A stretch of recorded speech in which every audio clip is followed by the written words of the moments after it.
da Massa, um programa que não abandona os pobres, que não abandona as famílias humildes e que lutam por elas contra quem for. Nós vamos falar agora do caso do pai e filho que morreram no cruzamento das avenidas JK e Carlos Gomes no dia 17 de março. Nós preparamos uma reportagem para explicar como está a situação deste caso até agora. Nós mostramos a investigação, a denúncia e que o motorista do carro que bateu, bebeu e dirigiu, segundo a polícia, segue solto. Mas até quando e por quê? Dúvidas que nós fomos atrás de respostas. São novos detalhes dessa história que marcou nossa cidade. Uma investigação complexa, 2 pessoas mortas, um motorista que, segundo a polícia, bebeu e assumiu o risco de matar ao dirigir, ainda em liberdade, por um erro que pode ter mudado o destino de todo um processo. A madrugada chegava ao fim naquele 17 de março. Foi pouco depois das 5 da manhã que câmeras de segurança registraram a morte de pai e filho. Cenas difíceis de esquecer. Gilberto de Almeida e o filho dele, Alexandro Leal Almeida, estavam na motocicleta, que é atingida em cheio por um carro no cruzamento das avenidas Juscelino Kubitschek e Carlos Gomes, na região central de Foz do Iguaçu. O motorista do carro foi identificado como David André Martês, de 32 anos. É ele que aparece nesses vídeos sentado, mexendo no celular, minutos após o acidente. Mesmo com guardas patrimoniais que chegaram ao local e que também aparecem na imagem, David saiu da cena do acidente e só se apresentou 3 dias após na delegacia que investigou o caso. 30 dias se passaram e a investigação foi enviada ao Ministério Público, que um dia após fez a denúncia de homicídio qualificado contra o motorista e apresentou essas imagens, que mostram David consumindo bebidas alcoólicas em 2 locais diferentes, além de uma nota fiscal que comprova o pagamento. Ações feitas horas antes do atropelamento.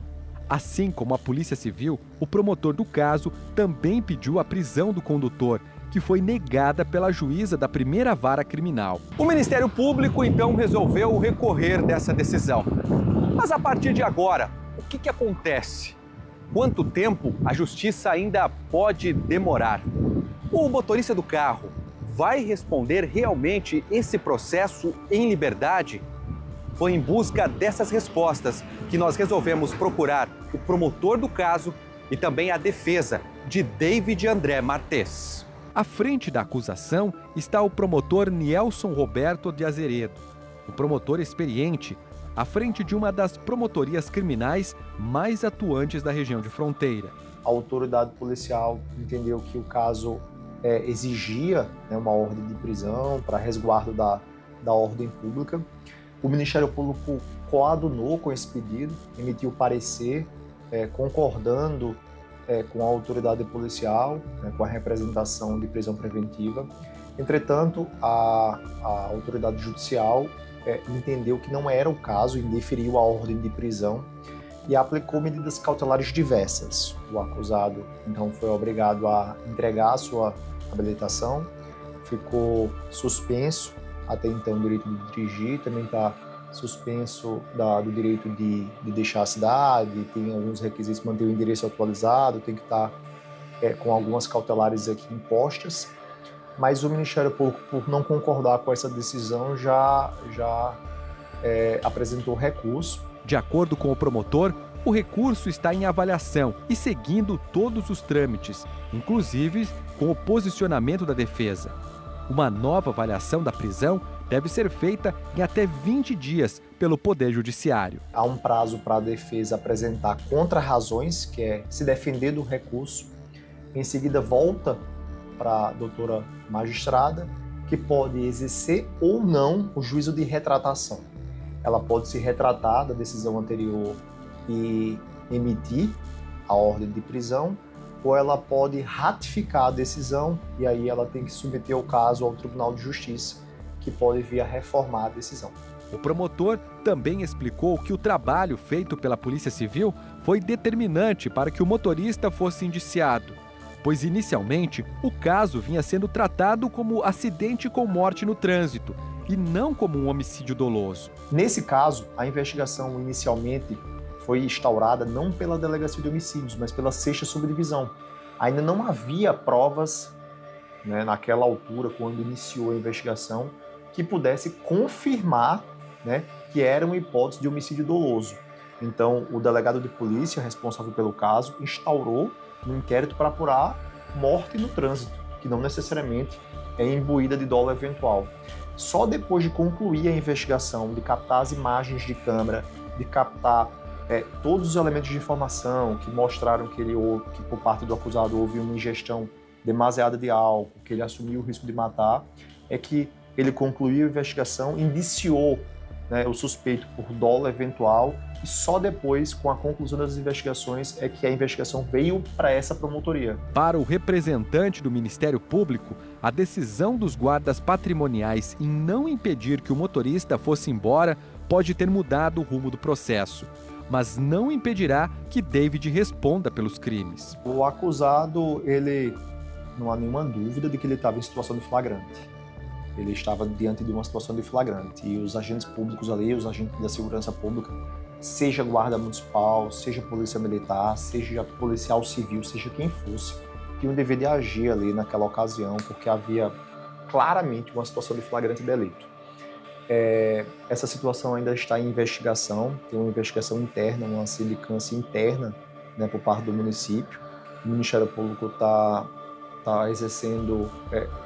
aguardando, né, está exercendo o controle desse caso e aguarda, né, a conclusão desse procedimento preliminar por parte do município, para que haja, né, ao final, uma conclusão acerca da participação, seja na esfera civil, seja na esfera criminal ou na esfera administrativa desses agentes públicos envolvidos. O promotor também disse que em breve deve se reunir com a família das vítimas para prestar mais esclarecimentos sobre o andamento do caso. Todas as vidas importam, né?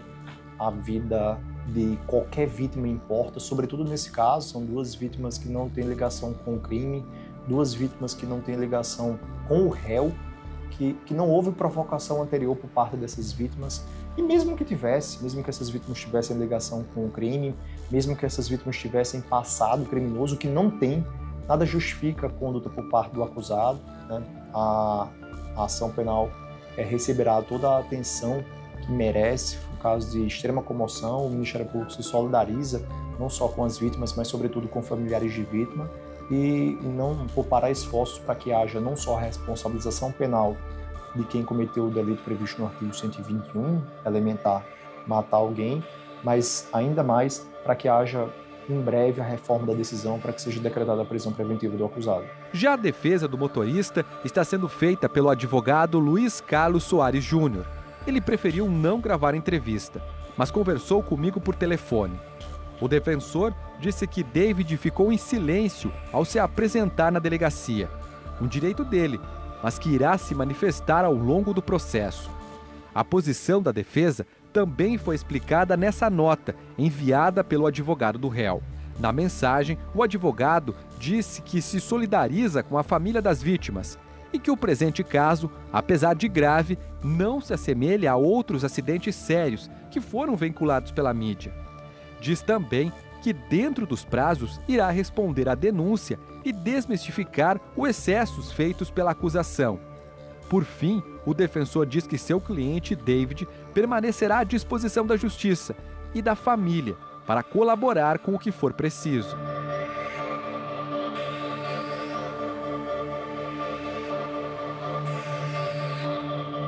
Vidas perdidas em um processo que segue em andamento na justiça. Enquanto isso, o motorista responde em liberdade, conforme a decisão judicial. A família das vítimas aguarda os desdobramentos e a sociedade segue acompanhando o caso, que com certeza terá novas decisões nas próximas semanas.